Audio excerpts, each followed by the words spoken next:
Donc, bonjour, M. Bovet. Salut. Merci beaucoup d'être ici en ATM et au Cégep de Jonquière, Merci de m'avoir invité. avec plein de jeunes journalistes qui ont hâte de... Passionné. Exactement. Ouais. Qui espèrent un jour peut-être se rendre là où vous êtes actuellement. Mais en parlant justement de jeunes, informer les jeunes à propos de la politique, à quel point c'est important pour vous et pour Radio-Canada? C'est très important, en particulier dans l'époque qu'on vit, où il y a toutes sortes d'informations. Les jeunes sont... nous aussi, on est bombardés d'informations. Tu sais, on est sur les réseaux sociaux, on regarde la télé, on lit les journaux, on écoute la radio. Puis on a comme besoin de repères, tu sais, de sources fiables d'informations pour voir à travers tout le bruit ambiant. Donc, c'est important que les jeunes, parce que c'est les citoyens, c'est les électeurs de demain ou c'est les électeurs d'aujourd'hui, sachent exactement de quoi il en retourne, donc, et des bonnes sources d'information. Donc, c'est important que les jeunes soient bien informés. Mais c'est un défi, parce que, tu sais, moi, je suis dans la cinquantaine, je n'ai pas les mêmes modes de communication que les jeunes, donc il faut qu'on aille les rejoindre là où ils sont, les jeunes. Il ne faut pas penser qu'ils vont venir à nous, il faut aller les retrouver là où ils sont, d'où l'idée d'utiliser diverses plateformes. Justement, on parle de diverses plateformes. Il y a la loi C-18 qui a, on va pas dire forcé, mais qui a poussé Meta à interdire les médias traditionnels ou les médias tout court sur leur plateforme. Est-ce que ça pas, justement, ça n'empêche pas Radio-Canada ou les médias traditionnels d'informer les jeunes sur la politique? C'est la décision de Meta, hein, de retirer le contenu traditionnel de ces plateformes en critique de la loi qui a été adoptée. C'est essentiel que les médias traditionnels puissent avoir une partie des revenus qu'ils génèrent. Si Meta utilise un article de Radio-Canada, Meta n'a pas produit l'article, n'a pas payé un journaliste ou un caméraman ou un recherchiste pour produire l'article. Donc, c'est comme si nous, le fruit de notre travail était distribué gratuitement sur Meta, alors qu'on estime que c'est un peu normal qu'ils paient pour utiliser notre matériel. Si je vous ramène un petit peu à l'aspect des jeunes, justement, avec cette interdiction-là de Meta, est-ce que la mission d'informer les jeunes, justement, est-ce qu'elle est réussie? Elle n'est pas réussie avec Meta, mais elle peut être réussie avec TikTok ou elle peut être réussie avec Instagram, par exemple, ou avec d'autres moyens de communication. Non, mais c'est sûr que Meta, c'est un énorme morceau parce que je pense que les jeunes sont peut-être moins sur Facebook en ce moment, mais Instagram, c'est Meta aussi. Hein, donc, TikTok, prenons TikTok ou prenons d'autres moyens de communiquer avec des vidéos verticales, par exemple, qu'on met sur nos sites Internet, mais il faut générer le trafic, il faut aller les chercher pour qu'ils viennent puis qu'ils découvrent le produit. Donc, c'est un défi additionnel, mais c'est sûr qu'à partir du moment où tu n'as plus de Facebook, plus d'Instagram, c'est un gros morceau qui part, puis il faut être comme inventif pour trouver des nouvelles façons. Vous avez votre émission, Monde du politique, à RDI. Ça s'adresse quand même un peu plus aux initiés, pour aux gens qui connaissent un petit peu. Vous avez un panel assez important. Comment est-ce qu'on embarque les jeunes et les moins intéressés, justement, par les enjeux politiques avec une émission comme ça? Moi, je m'aperçois que, tu sais, dans l'époque où on vit, dans le contexte politique dans lequel on vit, il y a comme un appétit pour comprendre ce qui se passe. Donc, que tu sois jeune, moins jeune ou plus vieux. Puis nous, on le voit dans nos codes d'écoute en ce moment, c'est-à-dire que les codes d'écoute n'ont jamais été aussi élevés que ça. Puis c'est pas juste nous, là, c'est l'ajoute TVA, LCN, RDI, parce qu'il y a une volonté de comprendre ce qui se passe. Donc moi, je pense que cette volonté de comprendre, elle est universelle. Donc une émission comme la nôtre où on décortique, où il y a des points de vue différents qui s'affrontent, ça permet de comprendre, puis ça te permet de te faire une opinion sur ce qui se passe, que tu sois jeune, moins jeune ou plus vieux. En même temps, moi, je suis en ondes à midi et demi. À midi et demi, tu n'es peut-être pas nécessairement devant ta télévision à regarder RDI ou à regarder LCN. Donc, on a, dans notre plage horaire, c'est sûr que notre public est un peu plus vieux, mais après ça, on diffuse sur YouTube, je diffuse sur X aussi. Donc, on espère que ça raccroche quand même des plus jeunes qui veulent s'informer puis qui veulent comprendre ce qui s'est passé dans la journée, finalement. On a eu Céline Galipo qui est venue au Midi Politique ici, et il y a eu l'idée qui a été évoquée que potentiellement un jour, la télé ou les téléjournaux vont cesser leur activité ou vont tranquillement prendre moins d'ampleur, vu que, justement, il y a moins d'auditeurs, de téléspectateurs. Est-ce que c'est une réalité que vous partagez, que vous pensez que vous partagez? Oui. Oui, dans la mesure où la photo qu'on prend en ce moment, c'est qu'en effet, les téléspectateurs, ceux qui regardent la télé, c'est des gens qui sont plus vieux. Moyenne d'âge, je ne sais pas, 55, 60 ans. Donc, c'est des enfants de la télé. Ils ont été élevés avec la télé. Et donc, ils sont restés accrochés à la télé. Mais les générations qui sont avant sont plus dans l'instantané du téléphone ou de la tablette où ils consomment l'information au moment où ils sont disponibles. Plutôt que de s'asseoir à 22 heures devant le téléjournal, ils vont consommer au moment où ils sont disponibles.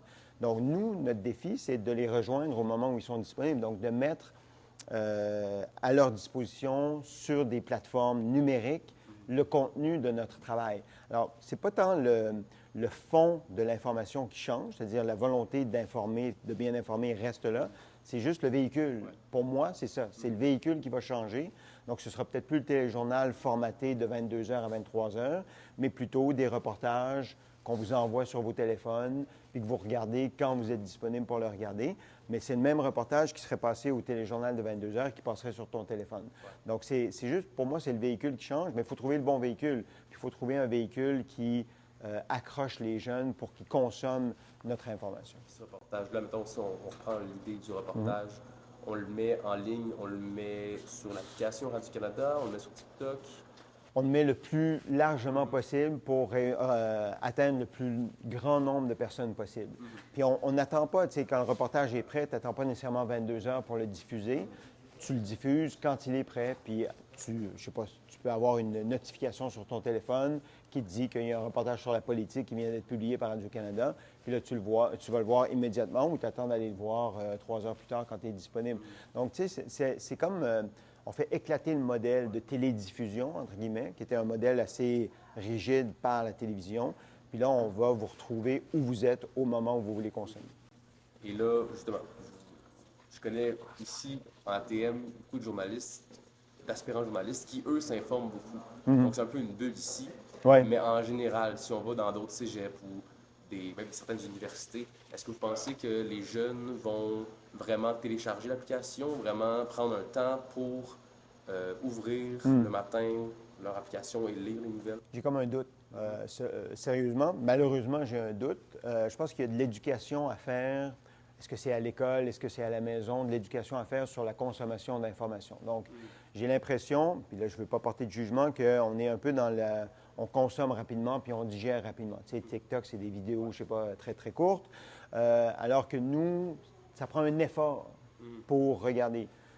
Chez ma fille, mon fils, qui sont des jeunes adultes, ils défilent les vidéos TikTok. J'ai l'impression, mais ça c'est moi, j'en consomme pas beaucoup, que c'est rapidement consommé, rapidement digéré. Alors que nous, ça demande un effort de t'arrêter peut-être 1 minute pour regarder un reportage. Mais on est capable de le faire. On est capable de faire des vidéos TikTok informatives, rigoureuses, qui te permettent d'avoir les outils pour être un meilleur citoyen puis d'exercer tes droits, tes responsabilités de citoyen. Il faut juste qu'on s'adapte.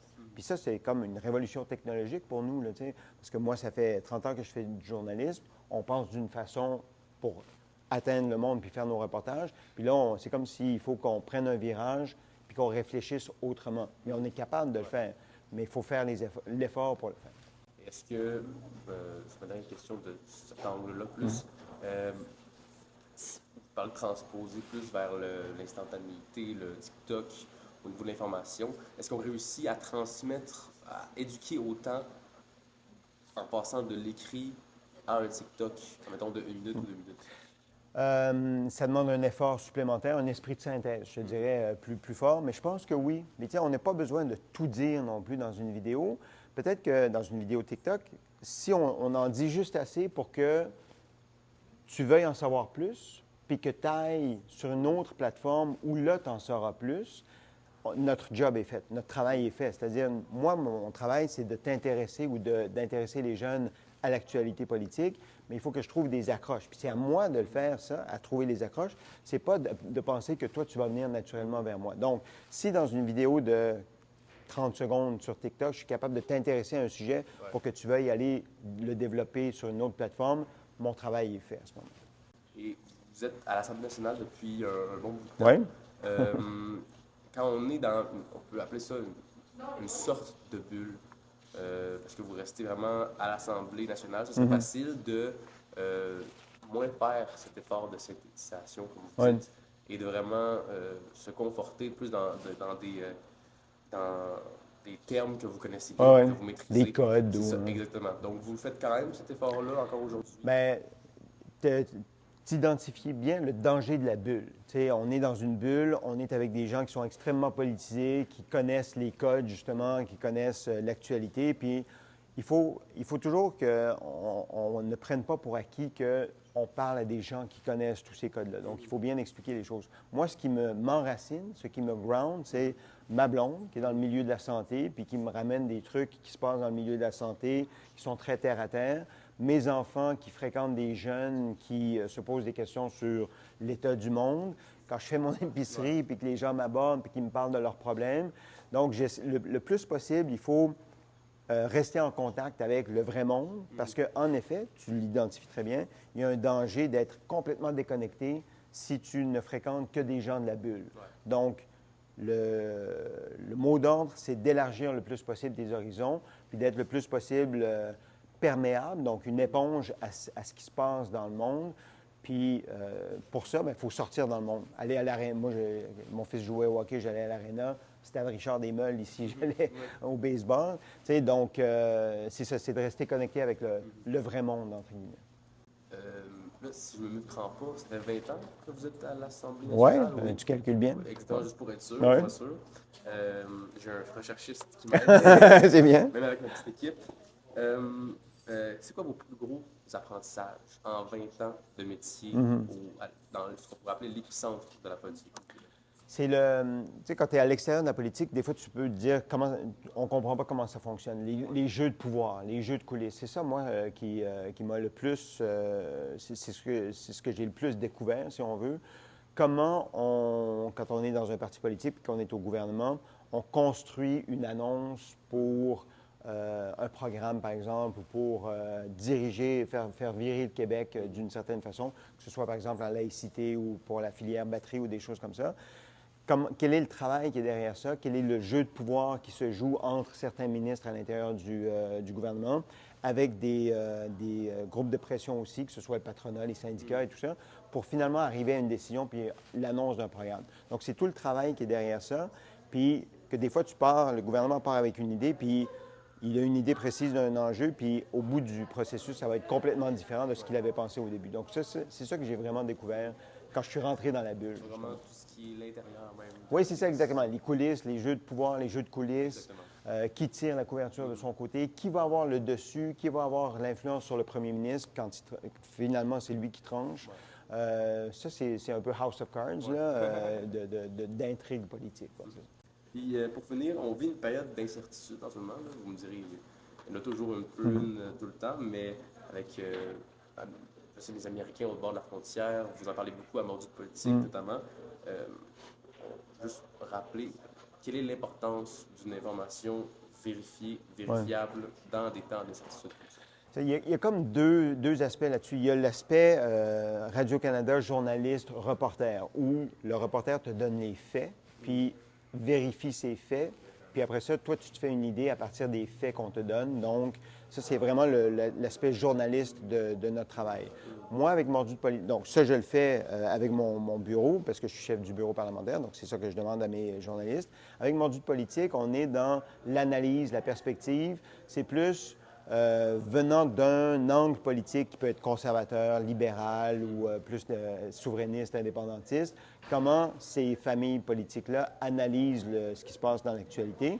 Puis à ce moment-là, tu peux voir tous les points de vue qui convergent, c'est le choc des idées finalement. Puis du choc des idées, tu peux te faire ton opinion. Donc, l'important, c'est d'avoir les deux, un mélange des deux, c'est-à-dire que tu as les faits, tu te fais une opinion.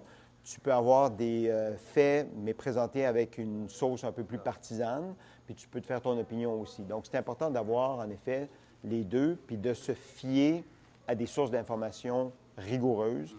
On n'est pas parfait, on fait des erreurs, des fois on manque de rigueur, mais de façon générale, c'est ça qu'on essaie de faire, d'être rigoureux puis de donner les faits avant tout. Merci beaucoup, monsieur. Merci de m'avoir invité. Merci beaucoup. Yes! Cool. Ben, bravo. Des bonnes questions. Oui, j'ai bien préparé. Merci à toi. Oui, ton équipe de recherche a fait du bon travail.